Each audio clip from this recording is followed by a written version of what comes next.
warahmatullahi wabarakatuh. Alhamdulillahi rabbil alamin. Wassalatu wassalamu ala asrafil anbiya'i wal mursalin wa ala alihi wa sahbihi wa man tabi'ahum bi ihsanin ila yaumiddin. Asyhadu an la ilaha illallah wahdahu la syarika lah wa asyhadu anna Muhammadan abduhu wa rasuluh. Sallallahu ala nabiyyina Muhammadin wa ala alihi wa sahbihi wa sallaman taslima mazida amma ba'du. Kepada para jamaah, para hadirin, bapak-bapak, ibu-ibu, dan seluruh jamaah pengajian yang dirahmati Allah Subhanahu wa taala. Alhamdulillah, pada kesempatan di malam hari ini kita bisa melanjutkan kembali taklim kita, itu melanjutkan pembahasan kita dari buku Fadilah Amal, membahas tentang keutamaan amal yang bersumber dari dalil-dalil yang sahih,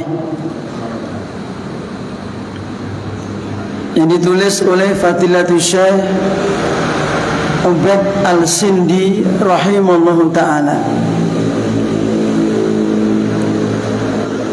Pertemuan yang lalu sudah kita bahas, yaitu hadis yang kedua tentang keutamaan bersiwak, tentang keutamaan bersiwak.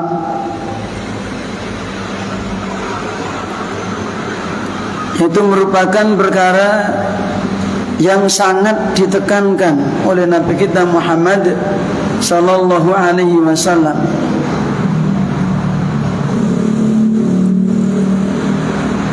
Baik ketika kita sedang berwudu, itu ketika kita sedang berkumur, idamat madha, atau ketika seseorang hendak sholat, inda kulli sholah, ketika mau sholat, atau seperti yang dipraktikkan oleh Kanjeng Nabi Muhammad SAW yang lainnya, yaitu ketika bangun tidur.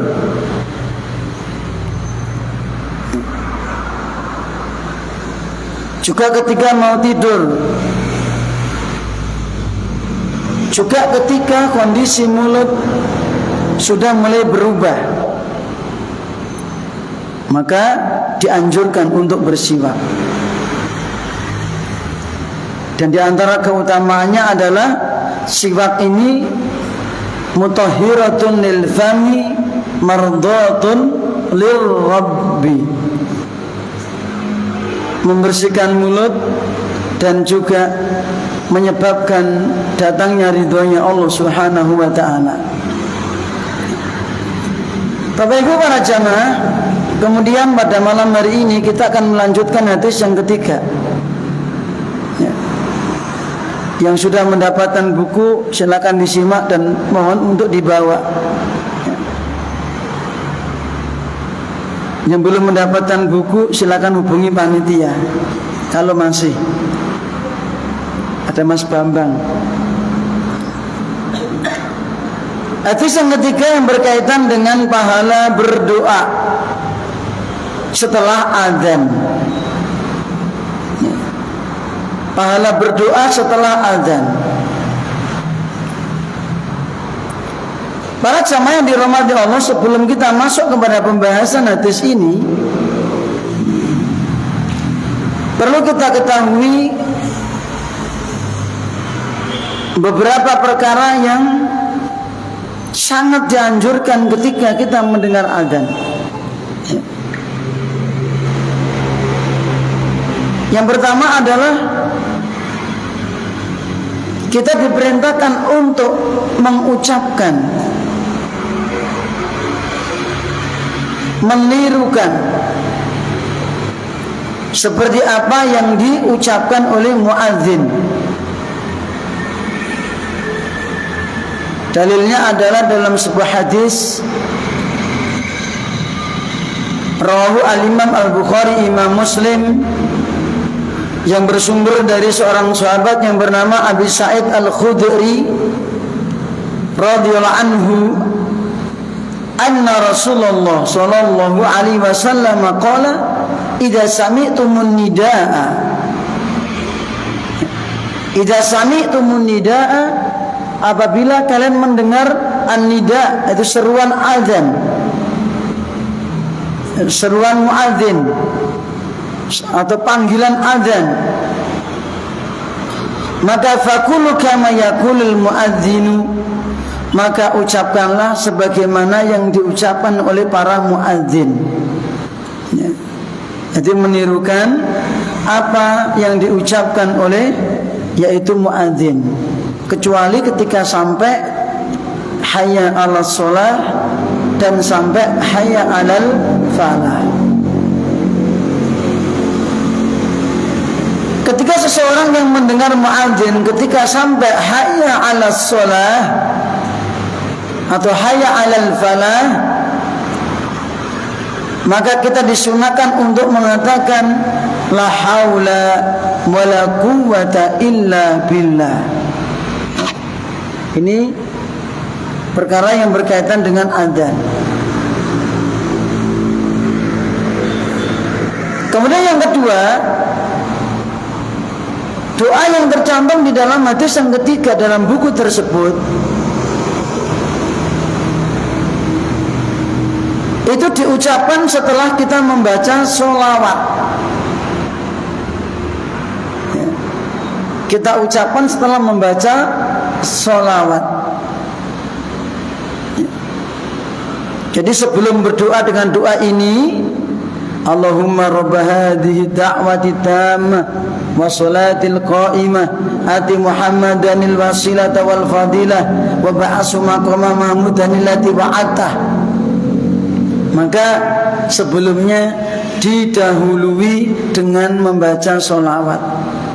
Ini berdasarkan dalam sebuah hadis rawahu al-Imam Muslim yang bersumber dari seorang sahabat yang bernama Abdullah bin Amr ibn al-As radhiyallahu anhuma annahu sami'a Rasulullah sallallahu alaihi wasallam yaqul idza sami'tumul muadzina fakulu misla ma yaqul. Apabila kalian mendengar seorang muadzin menyeru, maka ucapkanlah seperti ucapan muadzin. Summa sallu alayya, kemudian setelah itu ucapkanlah sholawat untukku, kata Nabi. Sholawat dulu. Summa sallu alayya, kemudian ucapkanlah sholawat untukku. Allahumma salli ala Muhammad. Ini sholawat Ibrahimiyah diantaranya. Fa innahu man shalla alayya salatan sallallahu alaihi biha ashran. Karena sesungguhnya barang siapa yang bersolawat untukku satu solawatan saja, ya, maka Allah akan bersolawat kepadanya 10 kali, ya, 10 kali.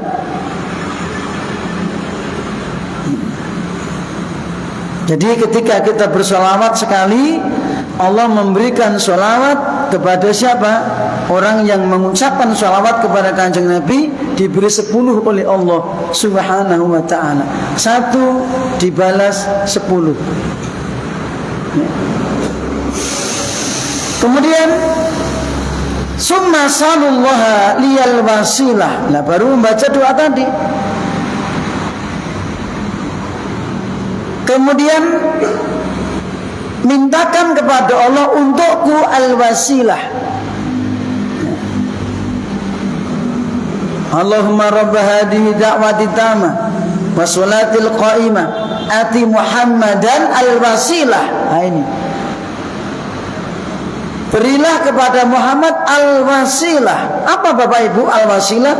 Kanjeng Nabi menjelaskan sendiri, fa innaha manzilatun fil jannah. Karena wasilah itu adalah kedudukan yang tinggi di surga. Dan ini khusus untuk Kanjeng Nabi Muhammad sallallahu alaihi wasallam. La tanbaghi illa li'abdin min ibadillah wa arju an akuna anahu. Dan al-wasilah itu tidaklah pantas, tidaklah berhak diberikan kecuali kepada seorang hamba di antara hamba-hamba Allah, dan aku berharap akulah orangnya. Ya. Nabi masih mengharapkan kedudukan yang tinggi di surga, ya. Dan Nabi memberikan kabar gembira, faman sa'ala liyal wasilata, barang siapa yang memohonkan aku al-wasilah, halat lahu syafa'ah, dia akan berhak mendapatkan syafaat. Itu syafaatnya Rasulullah sallallahu alaihi wasallam di hari kiamat nanti. Ya. Ini poin-poin yang penting yang harus kita pahami, ya. Terus para jamaah, poin yang ketiga, ya. Terkadang kita mendengar ada seorang muadzin atau yang lainnya, ketika habis membaca doa al-wasilah, doa yang tercantum dalam hadis yang ketiga itu, terkadang mereka menambahi kalimat. Habis mengatakan Allahumma rabb hadhihi da'watit tamah was sholatil qa'imah ati Muhammadan al-wasilah wal fadilah wa ba'asu maqaman mahmudan allati wa'ata. Terkadang setelah itu dia mengucapkan innaka la tukhliful mi'ad. Itu sering kita dengar, baik itu dari muadzin atau orang lain mengatakan innaka la tukhliful mi'ad, yang artinya sesungguhnya engkau tidak pernah mengingkari janji. Bapak Ibu para jamaah, tambahan ini sesungguhnya tidak ada asal usulnya, ya. Tambahan ini wahia ziyadatun la asla laha fatanabbah. Tambahan kalimat ini tidak ada asal usulnya. Artinya dalam hadis tidak ada, sahabat nggak pernah menambahi, ya. Maka kita pun juga tidak perlu memberikan tambahan seperti itu. Ya, cukupkan diri kita apa yang telah diajarkan oleh Rasulullah Sallallahu Alaihi Wasallam. Itu poin yang ketiga. Sekarang poin yang keempat, yaitu kita membahas tentang hadis yang akan kita bahas.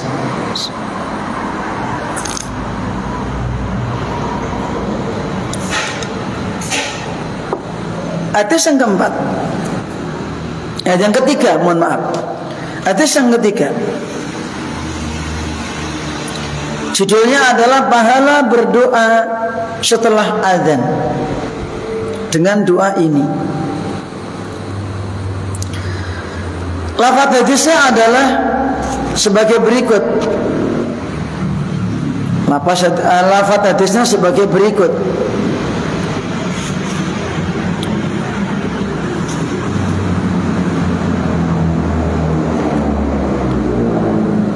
An Jabir bin Abdullah radhiyallahu anhuma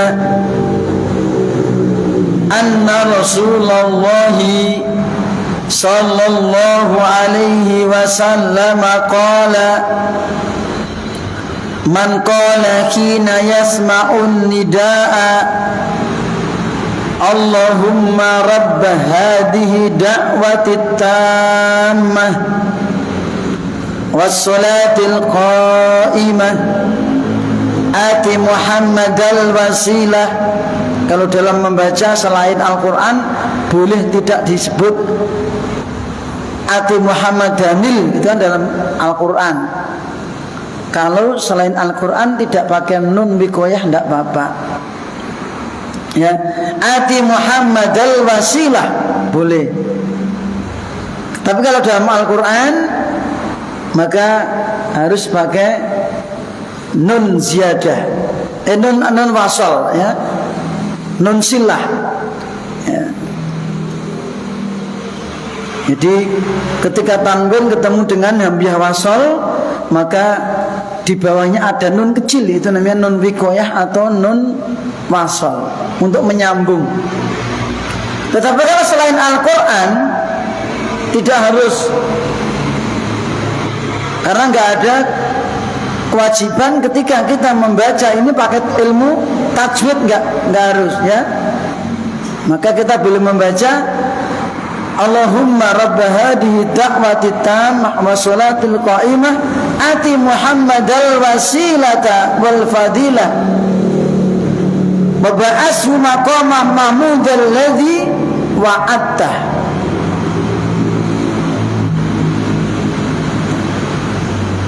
Halat lahu syafaati yaumal qiyamah.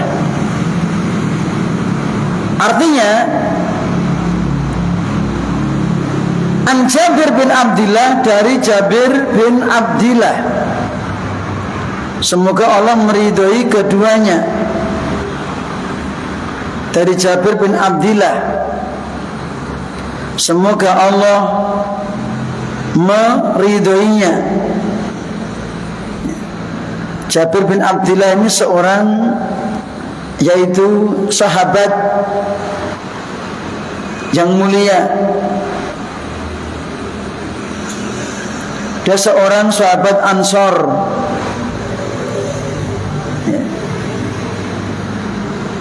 Jabir bin Abdullah ini seorang sahabat yang mulia, dan dia seorang sahabat Ansor.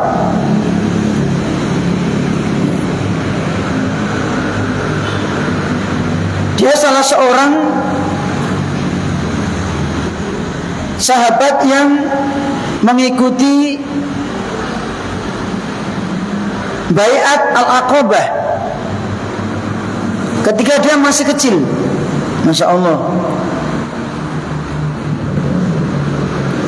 Dan dia termasuk seorang sahabat yang menyertai Kanjeng Nabi itu dalam waktu yang panjang, yang lama.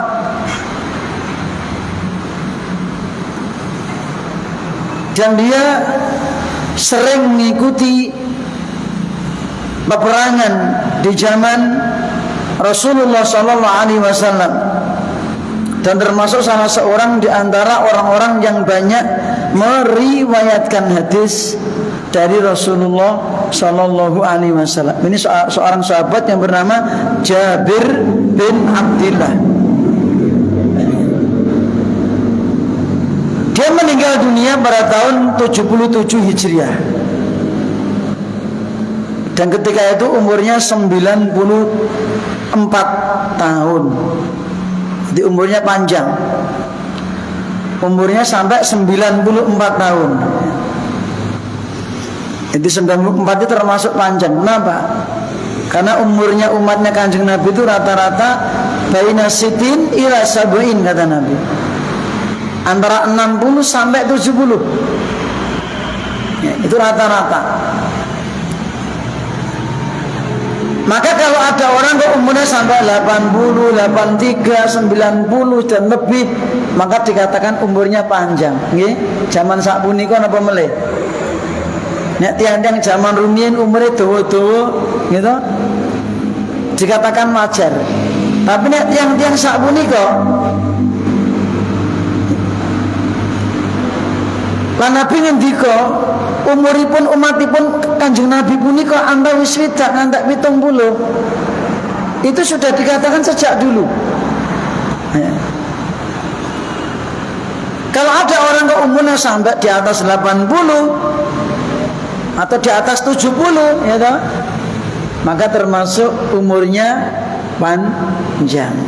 Ya. Lah, saya mboten Mas. Umur dawa niku saya napa mboten? Gumantung. Ya, gumantung umur kala dipun ginakaken kagem napa? Menawi yuswanipun panjang ning kagem kesaenan niku sae. Khairukum man tala umruhu wa hasuna amaluh. Kata Rasulullah sallallahu alaihi wasallam. Sak becik-becik awakmu wong sing dawa umure ning becik amalane. Tetapi orang paling jelek siapa?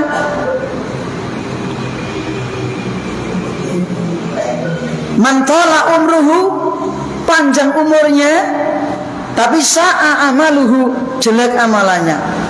Nah ini, jadi wong paling dawa umure punika nek dipun kagem kesaenan, dadi sae. Neng menawi umur ingkang panjang, anggenipun ngisi umur punika kagem perkawis-perkawis ingkang ndugaaken dosa utawi murkanipun Allah. Mula niki pinangka umur ingkang paling elek. Umur dawa nggo numpuk dosa. Itu paling jelek. Kenapa? Akan menjadikan beban bagi dirinya di akhirat nanti. Ya. Kembali ke awal. Itu tadi sekilas tentang sahabat Jabir bin Abdillah. Sekarang mari kita bahas lafaz hadisnya. Anna Rasulullah sallallahu alaihi wasallam qala, sesungguhnya Rasulullah sallallahu alaihi wasallam pernah bersabda, man qala, barang siapa yang mengatakan atau mengucapkan hina yasma'un nida, hina yasma'un nida, ketika mendengarkan an-nida, panggilan. Nah, ini panggilan apa? Apakah panggilan makan? Gitu? Apa panggilan apa niku mangan geden gitu? Nur, ayo mangan-mangan, apa itu? Ndak. An-nida di sini yang dimaksud adalah an-nida al-adzan. Ya. Jadi an-nida itu panggilan. Celuk-celuk. Nele. Tanda nggih nyelui. Tanda untuk memanggil. Lah panggilan apa yang dimaksud? Apa panggilan makan? Apa panggilan rapat? Apa panggilan yang lainnya? Tidak. An-nida yang dimaksud adalah al-adzan, yaitu panggilan azan. Maka Nabi memaksudkan adalah barang siapa yang mendengar panggilan adzan, seruan adzan, si muadzin sedang adzan, ya. Dikatakan an-nida, ini menunjukkan para jamaah ketika muadzin itu sedang adzan, kita ini dipanggil, ya. Kita dipanggil untuk sesuatu yang sangat mulia. Kemudian setelah dipanggil apa? Runtutannya tadi kita menirukan tadi. Ketika muadzin mengatakan Allahu Akbar, Allahu Akbar, Allahu Akbar, Allahu Akbar, terus tirukan sampai habis, kecuali sampai kalimat hayya 'alas shalah, hayya 'alal falah. Kita diperintahkan untuk mengatakan la haula wala quwwata illa billah. La haula, tidak ada daya, wala quwata, tidak ada kekuatan, ya. untuk mendatangi sholat, tidak ada daya dan kekuatan untuk mendatangi sholat, tidak ada daya dan kekuatan untuk mendapatkan kemenangan illa billah, kecuali dengan pertolongan Allah. Jadi Bapak Ibu, ketika kita bisa datang memenuhi muadzin, datang ke masjid, ya, maka ini merupakan pertolongan dari Allah Subhanahu wa ta'ala.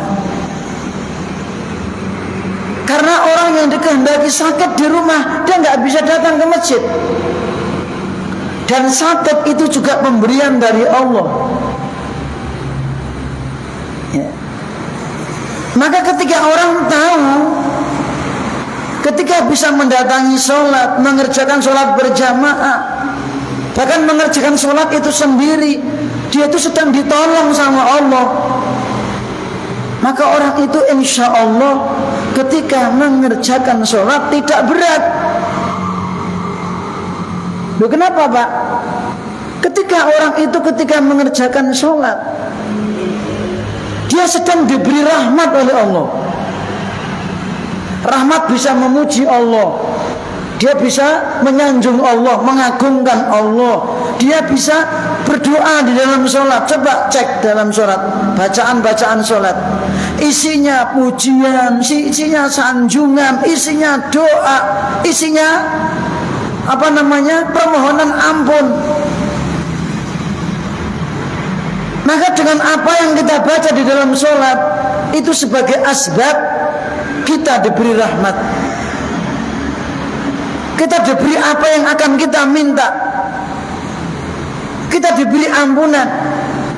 Contoh, ketika di dalam sujud kita memuji, memahasucikan Allah, terus minta ampun, subhana rabbiyal a'la, subhana rabbiyal a'la, subhana rabbiyal a'la. Setelah itu apa?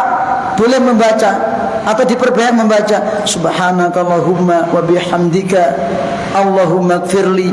Itu ini sering dibaca Kanjeng Nabi mau menjelang meninggal dunia, ya. Setelah turun ayat, ya, sabbihisma rabbikal a'la, di antaranya itu, ya. Bahkan ketika setelah turun surat An-Nasr, idza jaa nasru wal fath wa ra'aitan nasa yadkhuluna fi dinillahi afwaja fasabbih bihamdi rabbika wastaghfir. Ya. Di dalam ayat itu Allah memerintahkan fasabbih bihamdi rabbika, bertasbihlah engkau ya Muhammad dengan memuji Tuhanmu ya Muhammad, dan mintalah ampun kepada Tuhanmu ya Muhammad. 3 kalimat ini dirangkai menjadi satu, menjadi zikir ketika dalam sujud, dalam rukuk dan sujud. Maka ketika rukuk dan sujud, Kanjeng Nabi memperbanyak zikir tadi, subhanakallahumma wa bihamdika Allahumma gfirli. Ya, 3 poin.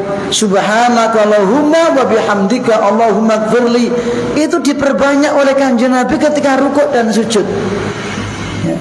Setelah membaca, kalau rukuk subhana rabbiyal azim, subhana rabbiyal azim, subhana rabbiyal azim, terus diperbanyak doa tadi. Ketika sujud subhana rabbiyal a'la, subhana rabbiyal a'la, terus membaca zikir tadi. Lanjut. Lalu apa yang dibaca para jamaah?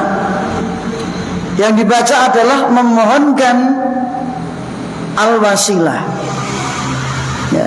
Setelah menirukan selesai, yang poin yang kedua tadi apa? Membaca sholawat. Baru kemudian membaca ini, Allahumma, ya Allah, Rabba, itu pemilik. Allahumma, ya Allah, Rabba, pemilik.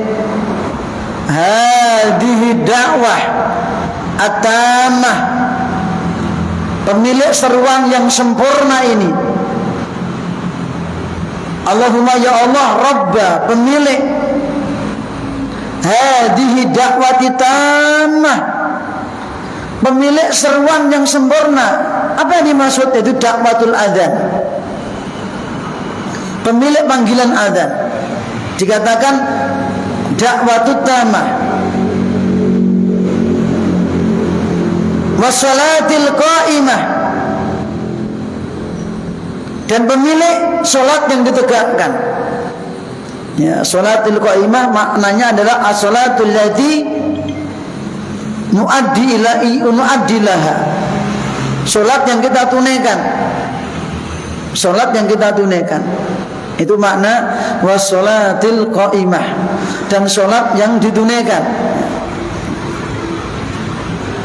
Pemilik seruan adzan yang sempurna dan salat yang ditegakkan atau ditunaikan, ya. Baru berdoa ati Muhammadan. Ati ati artinya berilah kepada Muhammad al-wasilah. Al-wasilah, berilah kepada Muhammad al-wasilah. Apa makna al-wasilah para jamaah? Di dalam hadis rawahu Muslim tadi, Nabi menjelaskan sendiri al-wasilah yaitu manzilatun min manazilil jannah, suatu kedudukan di antara kedudukan di surga. Itu al-wasilah, seperti yang juga diterangkan dalam buku tersebut, yaitu kedudukan di surga, ya. Al-wasilah manzilatun min manazilil jannah, salah satu kedudukan di antara kedudukan di surga. Itu memintakan kepada Rasulullah, kepada Allah untuk Rasulullah Sallallahu Alaihi Wasallam al-wasilah. Apa al-wasilah tadi? Kedudukan di surga. Yang kedua memintakan apa? Al-fadilah wal fadilah, yaitu memintakan kepada Allah untuk beliau al-fadilah. Al-fadilah adalah derajat yang lebih dibandingkan seluruh makhluk, yang mananya akan dinampakkan nanti di hari kiamat. Artinya ati Muhammadan al-fadilah, berilah kepada Muhammad al-fadilah.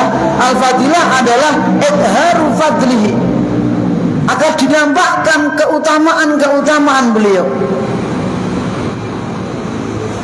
alal khalqi, di hadapan para makhluk nanti di yaumul kiamah, ya.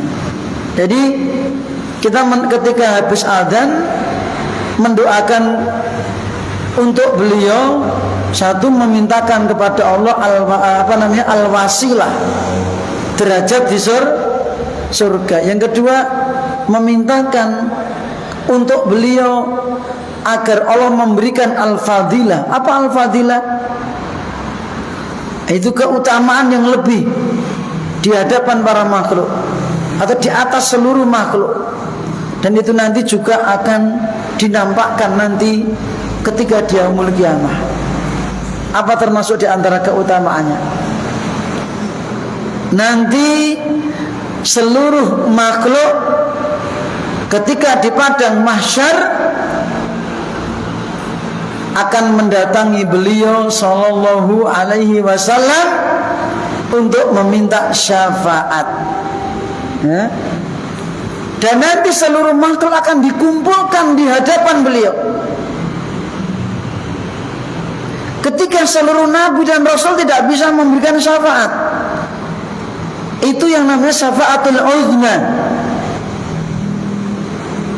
syafaat yang paling besar, yang hanya Allah berikan kepada Kanjeng Nabi Muhammad Sallallahu Alaihi Wasallam.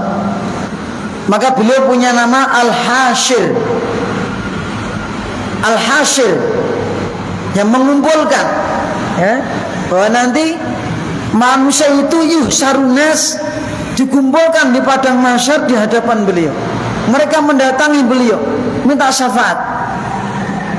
Setelah mendatangi Nabi Nuh alaihissalam tidak bisa memberi, mendatangi Nabi Adam tidak bisa, mendatangi Nabi Nuh tidak bisa, mendatangi Nabi Ibrahim tidak bisa, mendatangi Nabi Musa tidak bisa, mendatangi Nabi Isa tidak bisa, kemudian mendatangi Nabi kita Muhammad sallallahu alaihi wasallam baru diizinkan oleh Allah. Nabi menghadap Allah di bawah arsy, sujud di sana lama. Setelah sujud, Allah memerintahkan kepada kanjeng Nabi, ya Muhammad, irfa' ra'saka, angkat kepalamu. Mas'al tu'to, wasfa' tusaffa. Muhammad, angkatlah kepalamu. Kemudian mintalah, engkau akan diberi. Kemudian berilah syafaat, engkau telah diberi izin untuk memberi syafaat. Dan itulah termasuk syafaat yang sifatnya khassah, ya. As-syafaatul khassah, syafaat yang khusus diberikan oleh Allah kepada kanjeng Nabi Muhammad sallallahu alaihi wasallam untuk memberi syafaat kepada umatnya atau manusia. Termasuk keutamaan beliau. Nanti ketika orang-orang sudah berhasil nyebrang sirat. Apa itu sirat? Jisrun, jembatan yang dipasang oleh Allah di atas neraka jahanam. Ya, nek wong Jawa ngarani watu galagil. Jembatan yang sangat mengerikan, yang tajamnya asyaddu minas saifi wa addakum minas sya'ri, lebih tajam daripada pisau atau pedang dan lebih lembut daripada rambut. Lah, nanti yang nyebrangi piye, Mas? Maksudnya nyebrang jembatan seperti rambut, apa yang masuk akal? Memang apa yang di akhirat sana tidak bisa kita akal-akal, ya. Kewajiban kita mengimani. Dan itu nanti sudah serba otomatis. Artinya apa, Bapak Ibu? Orang yang akan dapat nyebrang sirat itu adalah orang yang diselamatkan oleh Allah Subhanahu wa ta'ala. Itu orang-orang yang bertakwa, seperti yang tercantum di dalam surat Maryam ayat yang ke-71 dan 72. Wa in minkum illa wariduha, setiap kalian nanti orang-orang yang beriman, ya, kalian akan wariduha ay abiru alaiha, kalian akan melewati di atas jembatan. Ya.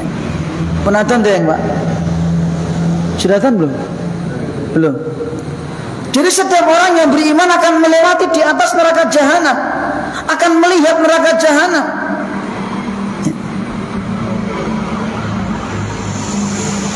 Dan itu semua adalah kepastian dari Allah, hatman maqdiyah. Summa nunajjil ladzina taqaw, kemudian kami selamatkan orang-orang yang bertakwa. Kami selamatkan, ya. Siapa yang diselamatkan? Orang-orang yang bertakwa. Maka Bapak Ibu para jamaah, kita nggak usah perlu latihan nguat jembatan, nggak perlu. Nggak perlu kita latihan itu memasang tampar atau dadung, latihan nguat. Untuk apa, Mas? Latihan besok kalau di akhirat biar bisa nguat di atas neraka jahanam. Nggak perlu, ya. Cukup kita mencari sebab keselamatan. Apa? Takwa. Kenapa? Karena Allah mengatakan summa nunajjil ladzina taqaw, kemudian kami akan selamatkan orang yang bertakwa, ya. Menjaga sholatnya, dijaga imannya, ya. amal-amal solehnya. Wa nadharu zalimina fiha jisiyah, kami biarkan orang-orang yang dolim berlutut di neraka jahanam. Nah, ini berkaitan dengan al-fadilah yang Allah berikan kepada beliau Nabi kita Muhammad sallallahu alaihi wasallam. Maka seluruh manusia akan melihat tentang keutamaan beliau. Ya. Kalau di dunia yang bisa melihat keutamaan beliau adalah orang-orang yang beriman. Ya. Kalau di dunia masih banyak orang yang menghina, melecehkan, tetapi yang nanti akan dinampakkan di yaumul qiyamah tentang keutamaan beliau itu al-fadilah. Ya. Kemudian doa yang ketiga, wa ba'ashu maqaman mahmudan. Ini permohonan yang ketiga. Jadi ketika kita habis azan atau mendengarkan azan, membaca sholawat, menirukan membaca sholawat, kemudian membaca doa ini, yang kita minta kepada Allah untuk beliau, satu, memintakan beliau untuk beliau al-wasilah, derajat yang tinggi di surga. Kedua, memintakan kepada Allah untuk beliau al-fadilah, keutamaan. Ya. Di atas seluruh makhluk. Yang ketiga, memintakan untuk beliau wa ba'ashu. Wa ba'ashu. Apa artinya para jamaah? Seperti yang tertulis di sini, wa ba'ashu, dan bangkitkanlah beliau. Wa ba'ashu, atau waba'ashu, berilah kepada beliau maqam mahmudan. Apa itu maqam mahmudan? Yaitu al-maqam al-mahmud, derajat yang mulia, yang terpuji. Yang dimaksud adalah asy-syafa'ah yaumul qiyamah. Ya. Waba'ashu maqaman mahmudan alladzi wa'adtah, dan berilah kepada beliau kedudukan yang tinggi, maqam, ya, yaitu apa? Kedudukan yang terpuji di hari kiamat nanti, yang telah engkau janjikan. Dan yang dimaksud maqamam mahmudan atau al-maqamu al-mahmud adalah asy-syafa'ah, yaitu asy-syafa'ah yaumul qiyamah. Ya. Syafaat di hari kiamat nanti. Yang tadi sudah tak sebutkan sebagiannya. Ada yang syafaat sifatnya umum, ada yang khusus. Yang umum ini syafaat yang Allah berikan kepada orang-orang yang soleh, para malaikat, orang-orang soleh yang lainnya, orang tua kepada anak, anak kepada orang tua. Ya. Ini secara umum. Apa itu syafaat? Seseorang menjadi perantara antara si A dengan Allah, supaya tidak disiksa, supaya dimasukkan ke dalam surga, supaya diampuni dosa-dosanya. Itu namanya syafaat.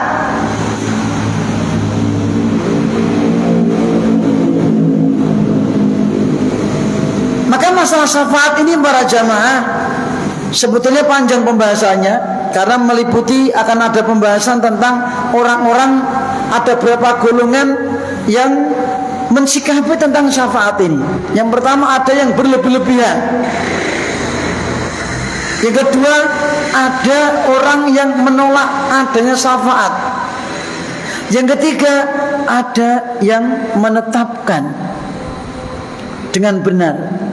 Yang pertama tadi, orang menetapkan adanya syafaat, ya, bagi orang-orang yang soleh. nabi, orang-orang soleh, tetapi mereka berlebih-lebihan. Yang kedua, ada orang yang menolak adanya syafaat. Syafaat tidak ada, nanti dia memiliki kiamat. Yang ketiga, kelompok yang pertengahan, yang lurus, itu menetapkan adanya syafaat tapi dengan syarat. Bagaimana itu? Pembahasannya besok insya Allah, karena waktunya nggak nyandak ya. Ayat-ayatnya apa saja, terus syarat-syaratnya apa saja, apa itu makna syafaat, apa ada berapa macam-macam syafaat. Yang khusus itu khusus yang Allah izinkan hanya untuk Kanjeng Nabi Muhammad sallallahu alaihi wasallam, termasuk tadi syafaatul uzma, dan syafaat ketika orang akan masuk ke dalam surga, pintu surga enggak akan dibuka setelah mendapatkan syafaat dari Rasulullah sallallahu alaihi wasallam ya. Maka pintu surga itu dibuka setelah apa? Mendapatkan syafaat Rasulullah sallallahu alaihi wasallam. Penutup dari kalimat ini. Maka orang yang membaca doa tersebut, setelah azan, halat lahu syafaati yaumal qiyamah, ay wajabat lahu syafaati yaumal qiyamah. Dia berhak mendapatkan syafaatku dari kiamat nanti. Loh. Siapa yang enggak suka? Sinten sing mboten pengen angsal syafaatipun Kanjeng Nabi Muhammad sallallahu alaihi wasallam.